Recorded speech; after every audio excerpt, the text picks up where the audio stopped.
des branches, il s'agit vraisemblablement d'une infection respiratoire suppurative chronique. Dans ce cas, il faut traiter cette infection respiratoire et contrôler l'enfant. Pour les indications du traitement chirurgical, on peut, dans le cas de dilatation des branches mal tolérée, compliquée d'infections récurrentes, des hémoptysies incontrôlées ou bien d'empyème. Et cette dilatation des branches doit être localisée.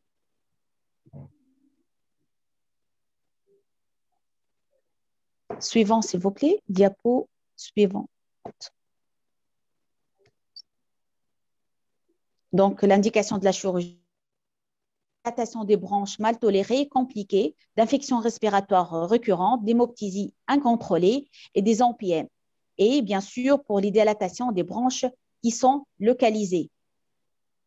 Le but de la chirurgie, c'est de réséquer les foyers suppuratifs afin de stopper l'évolution de la dilatation des branches parce que les sécrétions purulentes infectées peuvent contaminer le reste du territoire bronchique. Et ceci va permettre une croissance pulmonaire normale de l'enfant. Pour le bilan préopératoire, une TDM thoracique représente l'examen de référence afin de confirmer le diagnostic de dilatation des branches. Une scintigraphie pulmonaire ventilation en perfusion peut montrer une diminution de la ventilation dans l'atteinte précoce, puis une diminution de la perfusion. La bronchoscopie contribue à la fois au diagnostic étiologique par la mise en évidence d'un corps étranger et au diagnostic lésionnel topographique de cette dilatation de branches. Le principe de la chirurgie, elle doit être complète pour stopper l'évolution de la dilatation des branches. On peut faire une segmentectomie, une lobectomie ou une bilobectomie, une bilobectomie ou une segmentectomie. Rarement, on a recours à une pneumonectomie lorsqu'il y a une atteinte diffuse et plus rarement à une transplantation pulmonaire lorsqu'il y a une atteinte bilatérale et diffuse.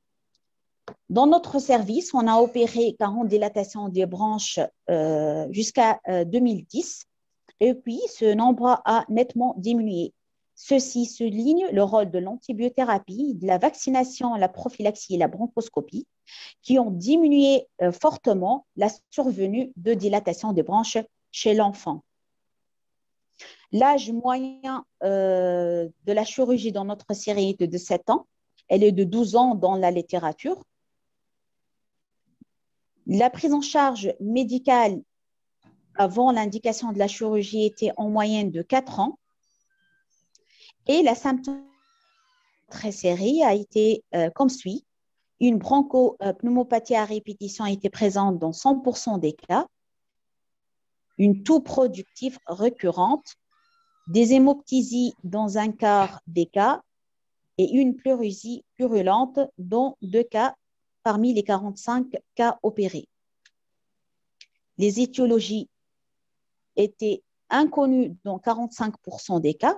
Peut-être il s'agit de bronchopneumopathie récidivante, d'un RGO dans 2 cas, corps étranger dans 16 cas, un kyste hydatique pulmonaire dans 5 cas, un syndrome de lobe moyen dans 2 cas, une hypoglobulinémie dans un seul cas. Ici, il s'agit d'un garçon qui est âgé de 7 ans, qui présente des bronchopneumopathies récidivantes qui ont très mal évolué malgré un traitement médical. La radiothorax et la TDM thoracique ont montré une dilatation des branches avec une atteinte de tout le poumon gauche, confirmée sur les clichés du scanner. Un bilan étiologique a été pratiqué, revenu normal.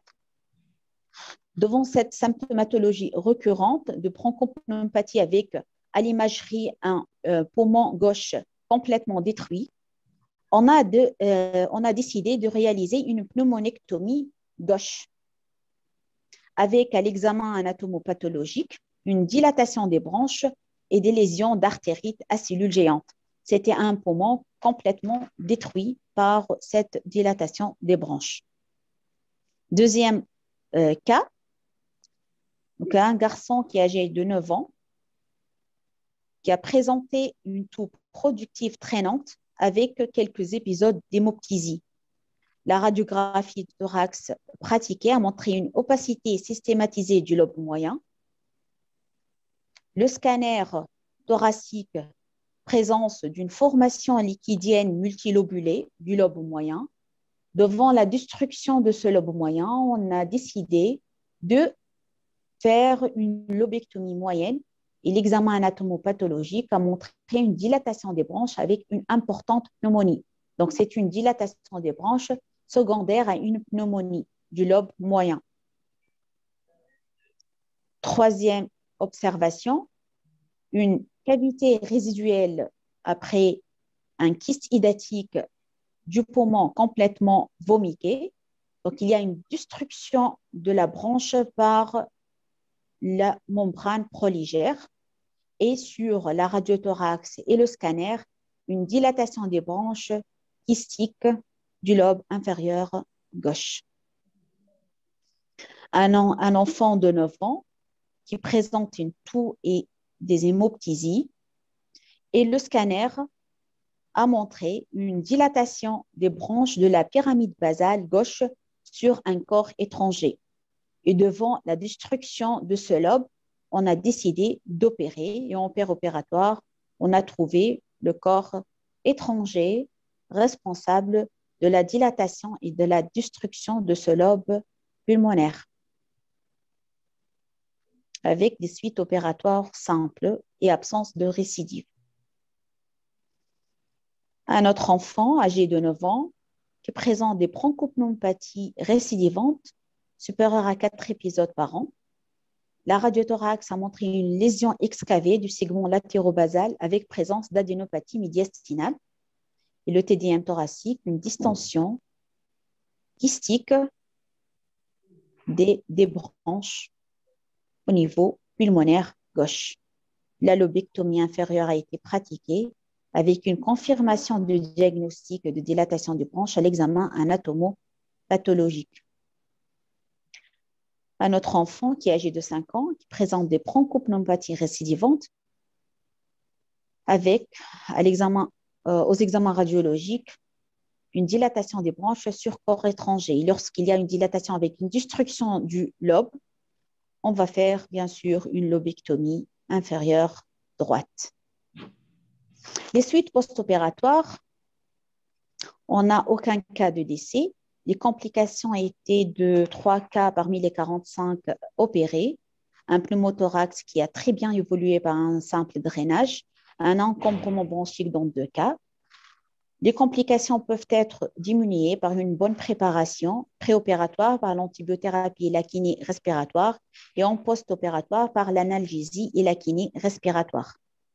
L'évolution, on a eu 71% de guérison, une bonne amélioration avec la persistance de quelques bronchopneumopathies dans 17% des cas et une amélioration passagère avec la réapparition de la symptomatologie clinique et la pathologie sur les examens radiologiques dans 5 cas, soit 11% des cas.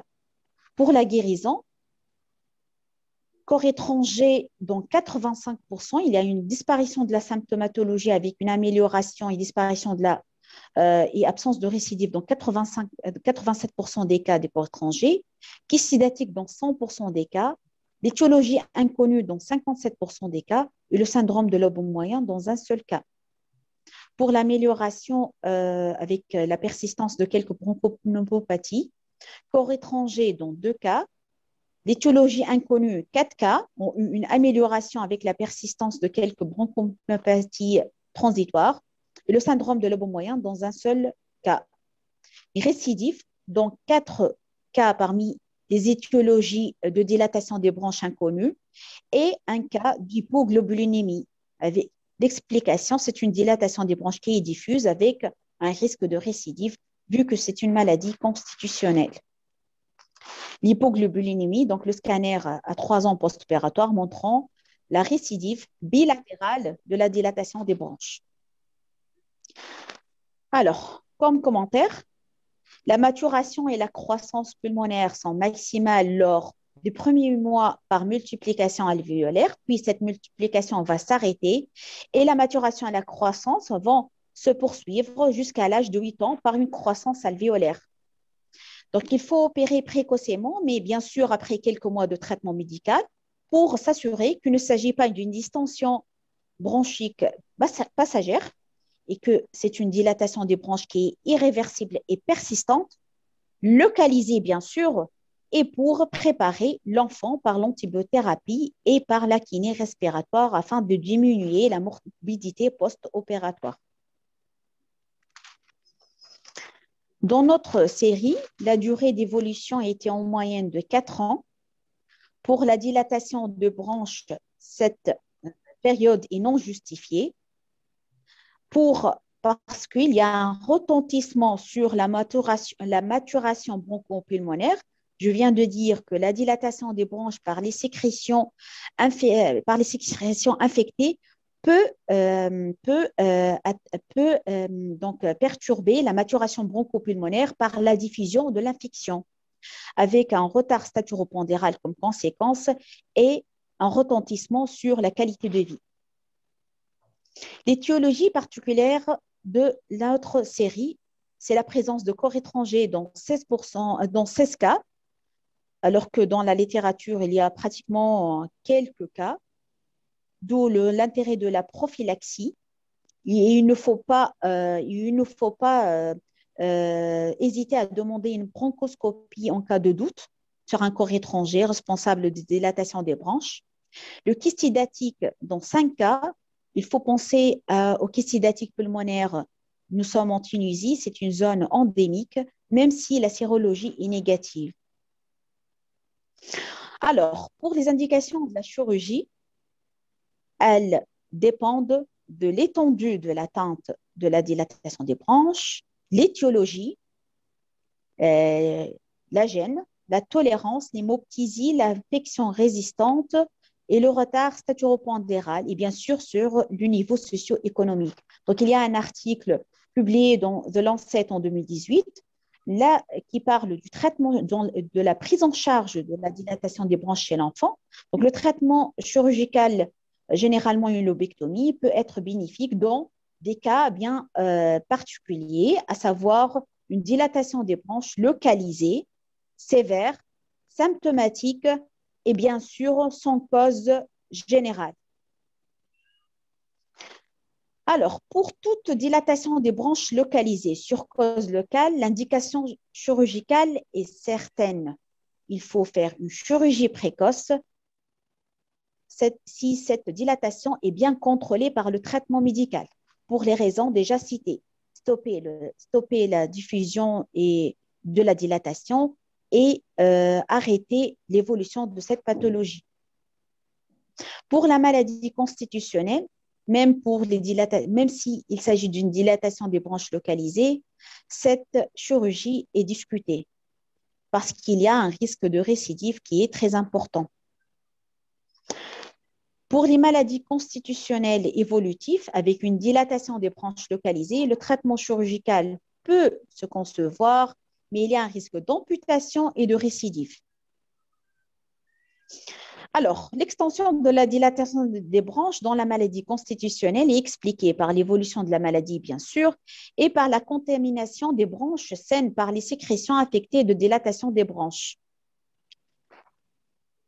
C'est pour ça que la chirurgie est discutée dans les maladies constitutionnelles, mucoviscidose ou hypoglobulinémie. Et pour conclure, les indications de la chirurgie dans la dilatation des bronches est discutée cas par cas. Lorsque la chirurgie est bien indiquée et faite précocement, la guérison est la règle. Mais lorsque cette chirurgie est mal indiquée, elle serait inefficace et précipite à l'insuffisance respiratoire. Donc, il faut toujours mesurer avant d'indiquer la chirurgie dans la dilatation des bronches chez l'enfant. Et je vous remercie pour votre attention.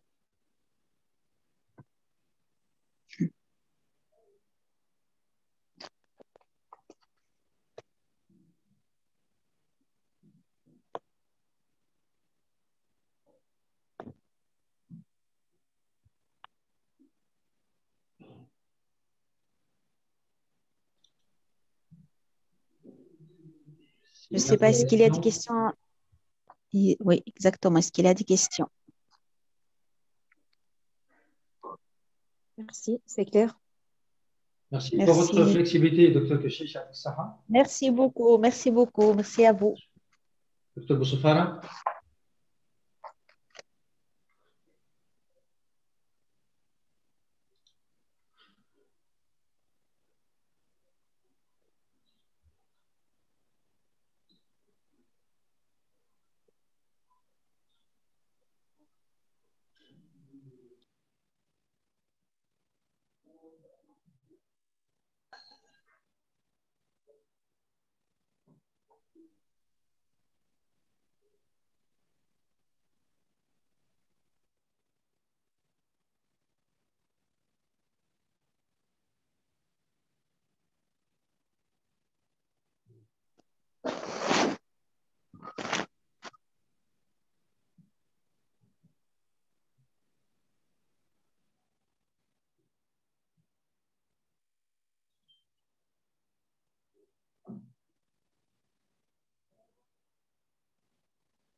Donc, on a terminé.